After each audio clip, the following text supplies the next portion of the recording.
Welcome to a new episode of Flowcast. Today we're speaking with Salma Caller, a UK-based artist with a strong connection to rivers, the Thames and the Nile. Her composition for our art and science project, Flow, takes us on a journey deep into folklore and the stories that flow alongside water. Let's start with the easy question or the awkward one. Tell us a bit about yourself and what you do. I'm an artist overall, multidisciplinary artist, you could say. My work involves using a lot of collage, whether that's sonic collage or collage when I make a short film or, physical collage in my artwork and drawing. I'm always looking for ways to make apparent what's not being said or what's invisible maybe, and juxtaposing things that have a relationship that maybe is somehow startling or surprising when you put A and B next to each other, that you don't normally expect a connection or a conversation or a shock maybe when you bring things together. And I guess I'm interested in cross-cultural entanglements. We think we're in a room by ourselves, and actually we have a lot of connections outside of that room that we don't really realize. Yeah. And what has drawn you to this project? What drove you to participate to Flow? I was immediately drawn to it. I think everybody probably was, because we love rivers. We have a romantic idea about rivers. Rivers immediately spark wonderful memories and imagination and connectivity. I'm Egyptian and I'm English, British, and obviously there are two big rivers in my life, the River Thames and the River Nile. And I didn't know anything very much about the River Lech, but I have to confess, a bit of a romantic fantasy about Bavaria. And many years ago, I went on the romantic road journey. And I remember this stunning river that was green, like in fairy tales, but also because of the moment we're in, of a terrible moment, really, of wars and climate catastrophe. And that seems to be, the river might give us some indication of where we're at. Yeah, and thus far, I spoke with several other artists who took part of the project, and all of them expressed pretty much what you said, like in terms of personal relationship with a river and, some connection with these topics that are central to the project, which is the relationship between human and nature, the dichotomy of natural and artificial, and how sometimes the lines are blurred. And this triggers the ethical dilemmas when it comes to, for example, renaturalization projects. Mm-hmm. How do you renaturalize a river? Like, you want to bring it back in time, or do we want to just look forward to new solutions? Did you consider these ethical and anthropological aspects during your work? I did. I think that what really struck me about the various articles that you and Martina shared and the information about trying to kind of go back in time, like you said, and whether this river is natural or artificial, real or not real. And what really struck me was my specific segment 15, which actually I was in such a panic when we had to choose all the pieces. I don't really know how I ended up with 15, but I guess it sounded really peaceful. It has the appearance of being a completely wonderful secret place that's very natural. You can hear the swans flying. And I was very interested in this contrast between what something seems and what the reality actually is, especially in relation to the bigger story about trying to reverse the damage that we've done to rivers and to everything. And you've done some extensive research. I understand there's some reference to traditional folklore tales and even like very specific bits of knowledge about the place. How did you kind of run this type of research? Well, I fell down many rabbit holes in the journey, which is kind of my artistic process as well. I come from a medical background, actually, as well as an art history background. So I'm interested in both the science and the art, or the culture and the nature aspects of everything. So I fell down multiple rabbit holes. I was very much led by the words that were accompanying the piece, which was that it's like a secret place. And then I began to look at Bavarian folk tales especially the Swan Night. The Swan Night story is extremely famous mythological tale, but it's not just European, it's not just German. It has a really complicated history that actually, even as I began to look into it, reaches into kind of Eastern and other cultures. So the thing that you think is the most European or the most German turns out to be much more complicated than that. So it was very difficult to extricate myself from this. But then I also wanted to look into the swans themselves. How do swans exist on this river? How do their wings work? What's the technological side of their acoustics to do with the sounds of their wings? Or how do they affect the environment they're in? And how are they affected by the environment that we've created for them? So I also wanted to bring in, I looked at very German and European swan music and swan tales and swan songs, because I wanted to bring in that sort of historic element, whilst at the same time disrupting it with the facts that these things are all multicultural. And as I, went down these rabbit holes, I found out there are all the connections to Turkish mythology, Mesopotamian, Middle Eastern mythology, about swans, about rivers, and connections with indigenous peoples. And swans were magical beings that were supposed to be our guardians, and we're supposed to be guided by them. And we also had a role as guardians that we failed. So, yeah, I think that this very complex, multiple-rooted journey led me down many routes. But in the end, I think it coalesced quite well into a feeling of specific place, because there's also the city of Schongau, which has some very interesting tales, as well as to do with the specific reservoir that the sound was recorded on, including witches or women basically executed under the accusation of witchcraft, and the rose garden that was built for those women. So for me, I wanted to create a kind of feeling of very specific place as well. Because I recently got very passionate about how stories travel in space and time. You follow the migration of the humankind, just following their stories. Yes, the migration of our stories, and the fact that the oldest story is about swans is Chinese. And obviously you have swan knights mythologies, and you have swan maidens, and very much a mythology associated with swans as women, as well as Swan as this savior man. And that, if you remember the piece, you talk about how there's one man on his boat, you describe, and you can hear in the piece, segment 15, one lone man pushing off. And that immediately evoked for me this idea of the Swan Knight trying to save something. In the mythology, he's trying to save a woman, which could be the swan, which could be the earth, which could be all of us, all of humanity. So then my creative journey kind of went from there. Most of the artists were referring to the Connected Sounds initiative as your initiative because you came up with it. And that was brilliant. So connectivity is one of the main topics of this project. So how the river is connected as an entity, but also connected with everything around it. And I think your idea, in its simplicity, was perfect. In fact, it's the one that stuck.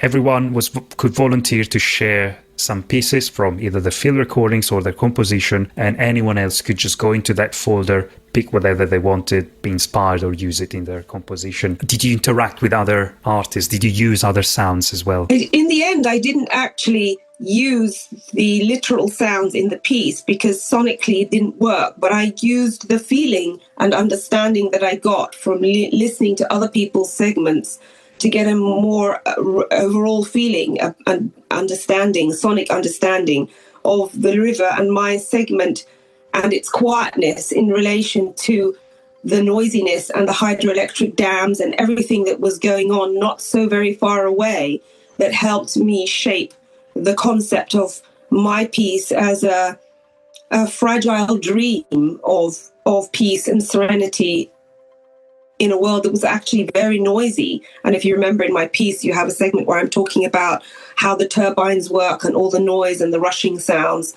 And that was inspired by listening to some of the other pieces, as well as reading the really interesting articles that you and Martina shared. Yeah, and I think the segment just before yours was the one with the turbine, a very noisy and scary turbine. Yes. And in fact, we were surprised when we We stopped the car, just to take a break and have a sandwich. And then through the trees, I saw quite a body of water that I was not expecting. So I kept going. And I got there, managed to switch the mic on right on time when this man was unmooring his boat, so you can hear the chain, and then it rolls off, and then the swans. It was perfect, just a stroke of luck. And this is it. I got that feeling from the piece, a magical moment amidst all the technology and the noise and the chaos in the vicinity of the segment and in the wider picture of our world that we're all facing. We're all trying to find this small pocket of tranquility and peace, even though we know it's not really real. And yet at the same time, for those swans and the wildlife there, it's real because it's what they need and that's where they're living. Whether it's artificial or not, we need more of that, I guess. I think so. And yes, and one thing that I have to mention is the contrast between German rivers and water. And I don't know how much you know about the absolute scandal in the UK. Yeah. Of the sewage and the pollution of our rivers. I've read that. So I inserted that, obviously, at various points, and water bankruptcy and global catastrophe as a kind of jarring juxtaposition, which I mentioned earlier when I was explaining what my work is as an artist, is introduce these kind of shocking, disruptive segments into a piece of work. Now let's listen to Salma's composition titled Have You Ever Seen a Swan? Have you ever seen a swan? Water bankruptcy. Irreversible water bankruptcy. Living beyond our hydrological means.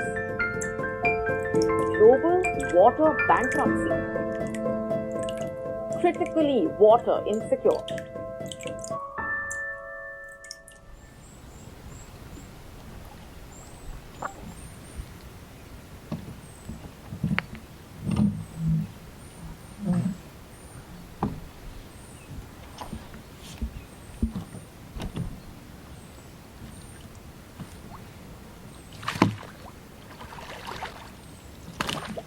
Hiding between dense forest in a narrow stretch of valley, we find a reservoir that looked like a secret, secluded place.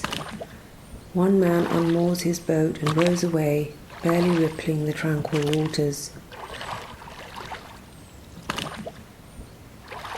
Safety, security, secretly, securely hidden, secluded, seclusion, sanctuary, sanctity, unmoored, tranquility.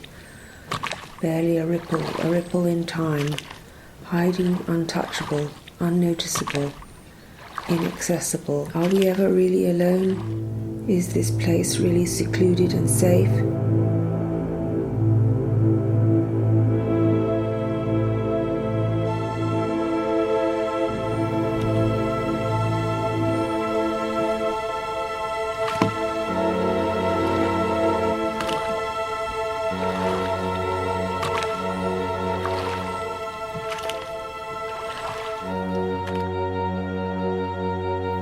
Have you ever seen a swan?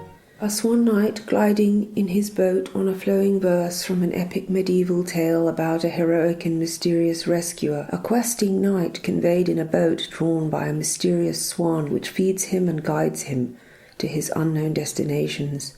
To defend a damsel, a swan, to stop the apocalypse or to return us to a sacred place of safety and sanctity. He that must never be named, his mystical powers depend on the secrecy of his origin, faraway exotic place of the East, sometimes even named as India or the Orient. A secret must remain hidden to guard its powers. Are we ever really alone? A place of myth where time stops. A mythopoetic body of water steeped in water sprites and legends, damsels and damselflies, dragons and dragonflies. Like the Siberian bluet, a place that harbours deep waters deeply, is deep, slow-flowing and can be accessed for power generation, that has sediments accumulating and can harbour toxins if systems are not carefully regulated, and cyanobacteria, blue-green algae can grow and kill things, must not drink the water. A reservoir is a place that can stagnate where there is no flow. Don't fall in, it has steep sides. You may not be able to climb out, and the surface may look calm, but beneath there may be strong hidden currents, and drawdown could draw you down.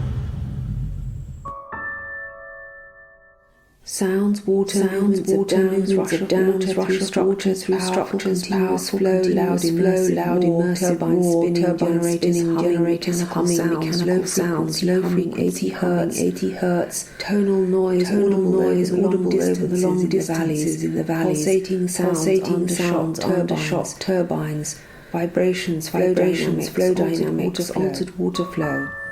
A meander along the river, on a particular meander of the river Lech.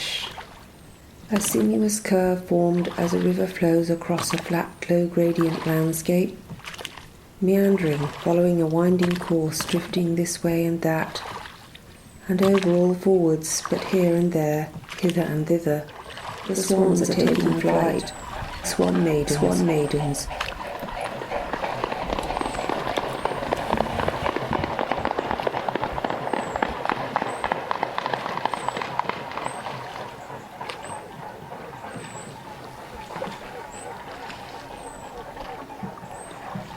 What are they saying?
What are they saying? Mute swans are not mute, but they do communicate via mechanical acoustic vibrations of their wings, wing beats.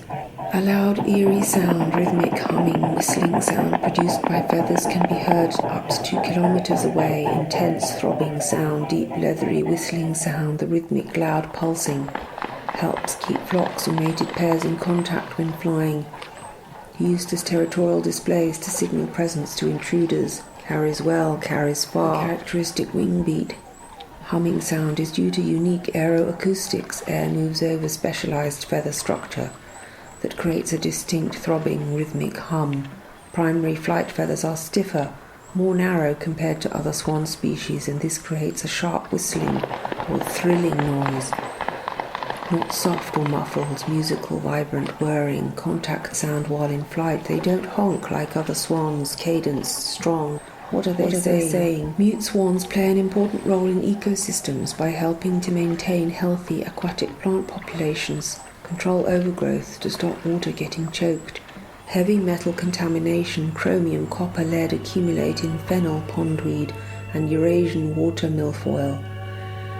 Food for mute swans. Water milfoils are so delicate, feathery, floaty, dense, lush mats that can turn a lake or reservoir surface into a vibrant green or red tapestry. Sediment accumulation, contaminants settle.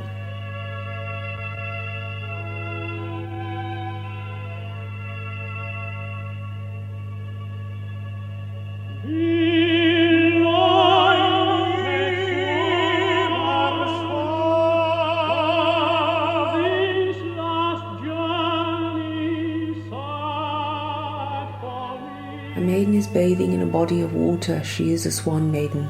A man steals her feather cloak. He hides it or burns it. Her swan feather cloak is what lets her turn back into a swan. So he takes it to prevent her from flying or swimming away, forcing her to become his wife. Or maybe she casts a spell on him. She is often one of several maidens, celestial beings. The oldest archetypal swan story is Chinese from the 4th century. Archives from inside of the mysterious. Swan maidens are associated with Valkyries of Norse mythology, chooser of the slain, female figures who guide souls of the dead to Valhalla. The whole world has tales of bird women and women turning into swans and flying away. Are we held together by a flow of stories and transformations? Any swan might be a swan goddess who must never kill one. Swans in Celtic mythology, Norse, Finnish and Siberian tales, Greek mythology, Hinduism, European medieval folk tales, Etruscan, Native American and Turkic mythology. Symbols of transformation, rebirth, transfer of souls, celestial beings, goddesses, beautiful women with magical powers, spirit messengers and guides, guardians and ancestors. Swan is profound, sacred, serene, carrying souls safely from life to death. In Turkic Bashkir mythology, the beautiful Hume is an ancient deity, a protector of peace and kindness, a bird of happiness that safeguards women. Swans and sons and the sun. Swan is the companion of the human hunter. Swan goddesses, most primeval of all deities, shape-shifting, associated with abundance, good fortune, fertility. Spill from the swan like from the sleeves of priestesses. In Siberian culture, swans are symbolic of women. Swan goddesses are spirits of life and death, travel between living and dead. They control the migration of birds and provide abundance and good fortune. Mistresses of transformation, goose goddesses. The Sakha are a Turkic indigenous group from Siberia. In their mythology, swans are sacred bird messengers of the very beautiful goddess named White Bird, who lives in a stone house at the top of the world. She dresses in white, and every spring she travels to a cliff opposite the Yenisei River and shakes dust out of her long sleeves, which then transforms into migratory birds. Every fall the birds return to her and transform back into dust for safekeeping. He glides on the pond like a white sleigh from cloud to cloud, for he is hungry only for the fleecy clouds that he sees forming, moving and dissolving in the water. It is one of these that he wants. He takes aim with his beak and suddenly immerses his snow-clad neck. Then, like a woman's arm emerging from a sleeve, he draws it back up. He has caught nothing. To be sung on the water, Schubert. Amid the shimmer of the mirroring waves, the rocking boat glides swan-like on gently shimmering waves of joy. The soul, too, glides like a boat, alas, with dewy wings. Time vanishes from me on rocking waves. Tomorrow let time again vanish with shimmering wings, as it did yesterday and today, until on higher, more radiant wings, I myself vanish from the flux of time.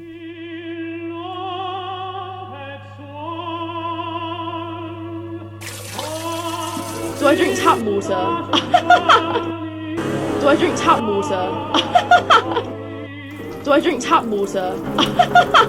Haunting us. Nearly 3/4 of the global population living in countries classified as water insecure. Haunting us. From lakes, rivers, glaciers, wetlands, water bankruptcy. Surface waters and wetlands are shrinking on a massive scale. Billions of people are living with chronic water insecurity. Do I drink tap water? 21st century Britain, our water is no longer safe to drink. Water companies to illegally pump a tidal wave of raw sewage into our rivers, lakes and seas. Nearly 3/4 of the global population living in countries classified as water insecure. Irreversible Europe's water rivers bankruptcy. are disappearing. Critical water systems are already bankrupt.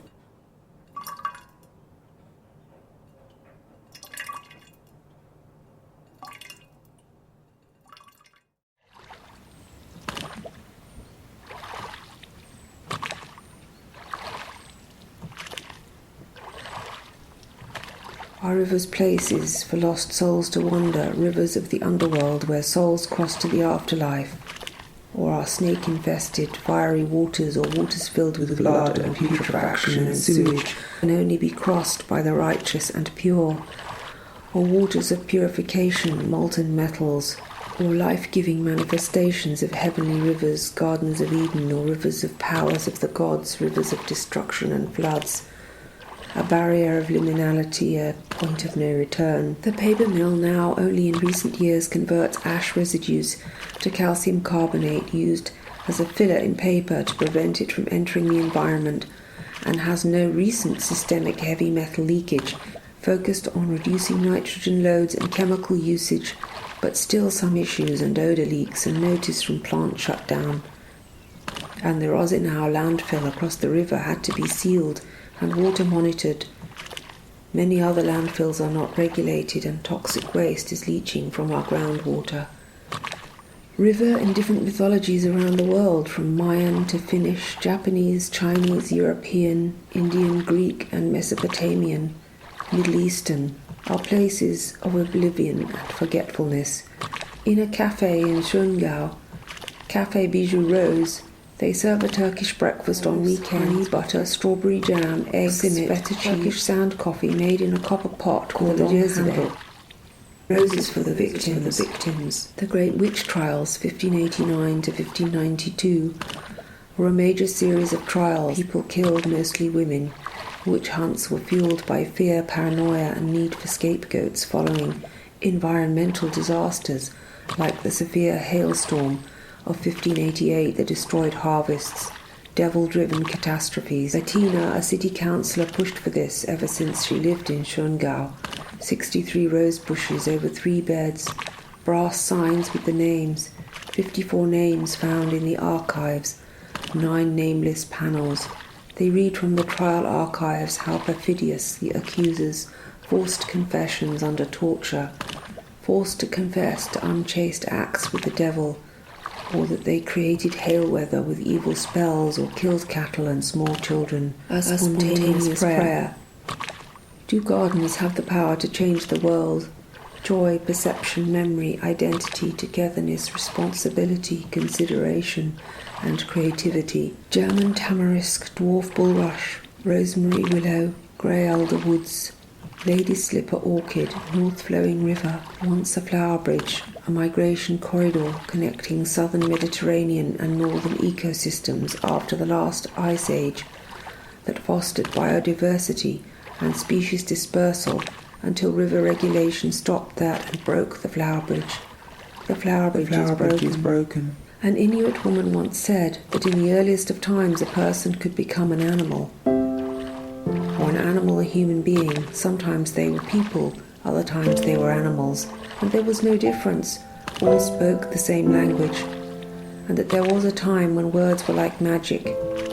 The human mind had mysterious powers. A word spoken by chance might have strange consequences. It would suddenly come alive, and what people wanted to happen could happen. All you had to do was say it. The silver swan, who living had no note when death approached, unlocked her silent throat, thus sang her first and last and sung no more. Farewell all joys, O death, come close mine eyes. More geese than swans now live, more fools than wise. At the end, will the mute swan finally start singing? A lone human pushes off in his boat. Is he on a quest? Or is he an explorer setting off on a wild and lonely journey? Or maybe he is totally alone on Earth following the event of the apocalypse, as the last swans finally depart. The music paints a gossamer transcendental image of a mystical swan floating through the realm of the dead.